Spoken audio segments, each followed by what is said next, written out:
इस वक्त ये एक बड़ी खबर आपको बता दें, जितेंद्र नारायण त्यागी ने राष्ट्रपति से इच्छा मृत्यु मांगी। इस वक्त की बड़ी खबर, जितेंद्र नारायण त्यागी ने राष्ट्रपति से इच्छा मृत्यु की मांग की।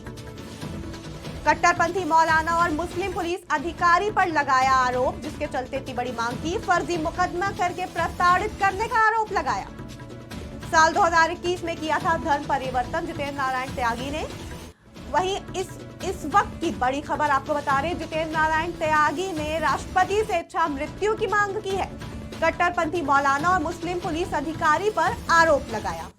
सनातन धर्म के लोगों के खिलाफ नाजायज साजिश करते हैं, लेकिन हालात बद से बदतर हो गए। मेरे खिलाफ फर्जी मुकदमों में चार्जशीटें भेजी जा रही हैं। चौक से भेजी गई, थाना चौक से भेजी गई, थाना शहादतगंज से भेजी गई। अब तो मुझ पे गैर जमानती वारंट लेकर मेरे घरों की कुर्की की नौबत आ गई है। मैंने बहुत दुखी मन से देश के राष्ट्रपति महोदया से अपील की है, इच्छा मृत्यु के लिए पत्र लिखा है कि मुझे अनुमति दी जाए, क्योंकि मैं बहुत डिप्रेशन में हूं। रोज एक कदम अपने सुसाइड की तरफ बढ़ रहा हूं। मैं अकेला हूं, मेरी आवाज कोई पहुंचाने वाला नहीं। सबने कहा, आश्वासन दिया कि आदरणीय मुख्यमंत्री जी से बात करूंगा, लेकिन उन तक मेरी बात पहुंची नहीं, क्योंकि वो न्याय का देवता है। अगर उन तक मेरी बात पहुंचती तो आज मेरा हाल ये ना होता, मुझको भी न्याय मिलता। मैं मजबूर हूं, मेरी मदद कीजिए। इस वक्त की बड़ी खबर आपको बता रहे, राजधानी लखनऊ से जितेंद्र नारायण त्यागी ने राष्ट्रपति से इच्छा मृत्यु की मांग की है। कट्टरपंथी मौलाना और मुस्लिम अधिकारी पर लगाया फर्जी मुकदमा का आरोप। उन्होंने कहा कि उनको प्रताड़ित किया जा रहा है। इस खबर पर ज्यादा जानकारी के लिए हमारे साथ जुड़ चुके हैं संवाददाता पंकज तिवारी। पंकज, क्या परेशानियों का सामना कर रहे हैं शिया वक्फ बोर्ड के पूर्व चेयरमैन, जिनके चलते उन्होंने इच्छा मृत्यु की मांग कर डाली? जी अफीफा, बिल्कुल बताना चाहेंगे कि शिया वक्फ बोर्ड के पूर्व चेयरमैन वसीम रिजवी, जो बाद में 2001 में सनातन धर्म अपना लिए और जितेंद्र नारायण त्यागी के नाम से इस समय फेमस है, उनका सीधे सीधे आरोप है कि जो मुस्लिम धर्मगुरु हैं और जो मौलाना हैं, पुलिस के साथ मिलकर, वो भी पुलिस महकमे में जो मुस्लिम समुदाय के लोग कार्यरत हैं, वो उनके ऊपर फर्जी मुकदमे कायम कर रहे हैं और इसको लेकर के उनको मानसिक रूप से प्रताड़ित कर रहे हैं। इसी सिलसिले में एक वीडियो जारी हुआ है और उसमें जो वसीम रिजवी, जो पहले वसीम रिजवी थे और अब जो है कि त्यागी के रूप में, जितेंद्र नारायण त्यागी के रूप में फेमस हैं। अब उनका कहना है जितेंद्र नारायण त्यागी का कि राष्ट्रपति महोदया से उन्होंने इच्छा मृत्यु मांगी है, क्योंकि वो मानसिक रूप से परेशान है और मुस्लिम मौलाना और मुस्लिम पुलिस अधिकारी उनके ऊपर तमाम तरह के एफआईआर दर्ज करके कहीं ना कहीं मानसिक रूप से उनका उत्पीड़न कर रहे हैं और वो काफी डिप्रेशन में है। साथ ही साथ उस वीडियो में उनके द्वारा कहा गया है कि जो है कि योगी आदित्यनाथ जो मुख्यमंत्री हैं सूबे के, उनसे भी उन्होंने गुहार लगाई है, लेकिन कहीं ना कहीं जितेंद्र त्यागी की ये गुहार सीएम योगी आदित्यनाथ के पास नहीं पहुंच पा रही है। उन्होंने वीडियो में कहा है जितेंद्र नारायण त्यागी ने कि सीएम योगी आदित्यनाथ उनकी मदद करें, और नहीं तो वो है कि आत्महत्या की तरफ धीरे धीरे डिप्रेशन के साथ साथ अग्रसर होते जा रहे हैं। और इसी सिलसिले में उन्होंने महामहिम राष्ट्रपति से इच्छा मृत्यु की मांग भी की है। तो ये अपने आप में कई सारे सवाल खड़े कर रहा है। फिलहाल अभी इस मामले पे गवर्नमेंट चुप्पी साधे हुए है, लेकिन आने वाले वक्त में चूंकि देखना होगा कि गवर्नमेंट इस पे क्या एक्शन ले रही है और इस वीडियो की सच्चाई अगर जो देखी जाए, इसमें अगर जो सच्चाई है तो उन लोगों के खिलाफ क्या कुछ कार्रवाई हो रही है जो वसीम रिजवी उर्फ जितेंद्र नारायण त्यागी के जो है कि खिलाफ इस तरह के मामले आ रहे हैं और उनको मानसिक रूप से प्रताड़ित किया जा रहा है। अगर जो राष्ट्रपति से उन्होंने ये मांग की है इच्छा मृत्यु की, तो अपने आप में कई सवाल खड़े कर रहा है कि कोई भी व्यक्ति कितना मानसिक रूप से प्रताड़ित है कि वो राष्ट्रपति से जो है कि इच्छा मृत्यु की मांग कर रहा है और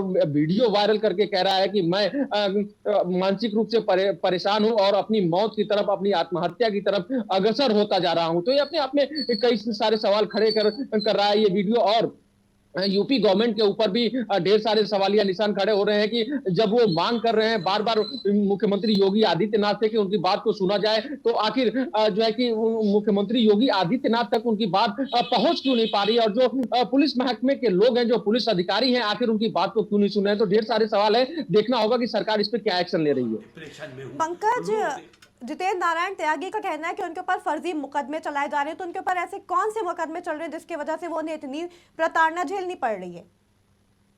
देखिए, आपको बताना चाहेंगे कि जब वो शिया वक्फ बोर्ड के अध्यक्ष थे, तो उस समय उन सब चीजों को लेकर के, वक्फ बोर्ड की तमाम चीजों को लेकर के मुस्लिम जो मौलाना है उनकी तरफ से तमाम तरह के एफआईआर कराए गए थे कि जो अनियमितताएं वक्फ बोर्ड में मिली हैं और उनके कार्यकाल में जो कुछ अनियमितता है इसको लेकर के एफआईआर दर्ज है। लेकिन ढेर सारी ऐसी चीजें हैं जो जांच का विषय भी है, लेकिन कहीं ना कहीं कोई व्यक्ति अगर जो मानसिक रूप से प्रताड़ित हो रहा है तो जांच और प्रताड़ना अलग अलग चीजें होती हैं। जांच किसी भी व्यक्ति के खिलाफ किया जा सकता है, लेकिन जो जिस हिसाब से ये वीडियो वायरल हो रहा है और इसमें जिस हिसाब से वो चीख के कह रहे हैं कि मैंने महामहिम राष्ट्रपति द्रौपदी मुर्मू से इच्छा मृत्यु की मांग करी है और सीएम योगी से कई बार अपनी बात उन तक पहुंचाने की कोशिश की थी, लेकिन उन तक सीएम योगी आदित्यनाथ तक जो है कि उनकी बात नहीं पहुंच पाई और सनातन धर्म के खिलाफ तमाम तरह के कार्यवाहियां की जा रही हैं मुस्लिम लोगों की तरफ से और सनातन धर्म को कहीं ना कहीं ठेस पहुंचाने की कोशिश की जा रही है। और साथ ही साथ जितेंद्र नारायण त्यागी जो पहले वसीम रिजवी थे उनके खिलाफ जिस तरह से मामले दर्ज किए जा रहे हैं और मानसिक रूप से प्रताड़ित किया जा रहा है, वो कहीं ना कहीं उनको डिप्रेशन की तरफ ले जा रहा है। और इसी डिप्रेशन में वीडियो में उन्होंने ये भी कहा कि वो धीरे धीरे मौत की तरफ अग्रसर होते जा रहे हैं, यानी वो डिप्रेशन के साथ साथ आत्महत्या भी कर सकते हैं। तो ये ढेर सारे मामले हैं जो जांच का विषय है और इस पे पुलिस को संज्ञान लेना चाहिए, यूपी गवर्नमेंट को संज्ञान लेना चाहिए, क्योंकि राष्ट्रपति के पास इस तरह का पत्र लिखना अपने आप में ढेर सारे सवाल खड़ा कर रहा है कि कोई भी व्यक्ति इतना पीड़ित हो गया है कि वो राष्ट्रपति के पास पत्र लिख रहा है और सीएम योगी आदित्यनाथ तक उसकी बात नहीं पहुंच पा रही है। तो इसमें कई सारे सवाल हैं जो जांच का विषय है। अब देखना होगा सरकार और पुलिस प्रशासन इस पे क्या एक्शन ले रही है। पंकज, एक तरफ घर वापसी की बात हो रही है, दूसरी तरफ हिंदू राष्ट्र की बात हो रही है, वहीं ऐसा क्यों हो रहा है कि जिन्होंने घर वापसी की, जैसे कि जितेंद्र नारायण त्यागी, तो वो इच्छा मृत्यु को बीच में ला रहे हैं? ये सब क्या चल रहा है? देखिए, जितेंद्र नारायण त्यागी पहले वसीम रिजवी के नाम से जाने जाते थे और वो शिया वक्फ बोर्ड के अध्यक्ष भी रहे हैं, लेकिन जो है जब उनके पुरखों के कागजात निकाले गए, सरकारी कागजात, तो उनको पता चला कि उनके पुरखे जो है कि हिंदू धर्म से बिलोंग करते थे। बाद में उन्होंने किसी कारण से जो है कि मुस्लिम धर्म अपना लिया था, तो उन्होंने घर वापसी का मन बनाया और वो मुस्लिम धर्म का परित्याग करके सनातन धर्म में फिर वो वापस हुए और जितेंद्र नारायण त्यागी के नाम से वो इस समय फेमस है, जितेंद्र नारायण त्यागी के रूप में वो जाने जाते हैं। और सनातन धर्म में आने के बाद से उन्होंने तमाम तरह के काम भी किए, लेकिन मुस्लिम धर्म में रहते हुए जो उनका अनुभव था उसको भी वो साझा करते रहे और शिया वक्फ बोर्ड के अध्यक्ष रहने के साथ साथ तमाम तरह के उनके द्वारा कार्य किए गए और उन्हीं कार्यों में से जो है कि जो मुस्लिम धर्मगुरु हैं और मुस्लिम मौलाना है उनके ऊपर तमाम तरह के आरोप लगा रहे हैं। हालांकि सनातन धर्म में आने के बाद से वसीम रिजवी उर्फ त्यागी ने तमाम तरह के कटाक्ष भी किए कि जो है कि मुस्लिम धर्म की तरफ से किस तरह से डैमेज किया जा रहा है सनातन धर्म को। तो ये ढेर सारी चीजें थी जिनका मामला बनता हुआ आ रहा है। लेकिन अब जो नया वीडियो आया है उसमें जितेंद्र नारायण त्यागी ने कहा है कि सनातन धर्म को जो है कि तोड़ने की कोशिश की जा रही है और ये सनातन धर्म में आ गए हैं, तो कहीं ना कहीं जो मौलाना है और जो पुलिस वाले, जो मुस्लिम पुलिस वाले हैं, वो उनको परेशान कर रहे हैं। तो जाहिर सी बात है कि इस तरह का वीडियो आ रहा है तो ये जांच का विषय है कि आखिर उनको परेशान किया जा रहा है या क्या कुछ है, चूंकि जांच करने के बाद ही ये पता चल पाएगा। लेकिन राष्ट्रपति के पास इस तरह का मतलब इच्छा मृत्यु का पत्र लिखना अपने आप में ढेर सारे सवाल खड़ा कर रहा है और जिस हिसाब से वो बता रहे हैं कि वो डिप्रेशन में है और मौत की तरफ अग्रसर होते जा रहा है, तो कहीं ना कहीं इसमें पुलिस विभाग को भी संज्ञान लेना चाहिए। अब देखना होगा सरकार और पुलिस विभाग इसमें क्या संज्ञान ले रही है और इन लोगों के खिलाफ क्या कुछ कार्यवाही हो रही है और क्या कुछ इस मामले में जांच हो रही है। बहुत बहुत शुक्रिया हम तक ये जानकारी पहुंचाने के लिए पंकज। राजधानी लखनऊ से इस वक्त की बड़ी खबर आपको बता रहे थे, जितेंद्र नारायण त्यागी ने राष्ट्रपति से इच्छा मृत्यु की मांग की।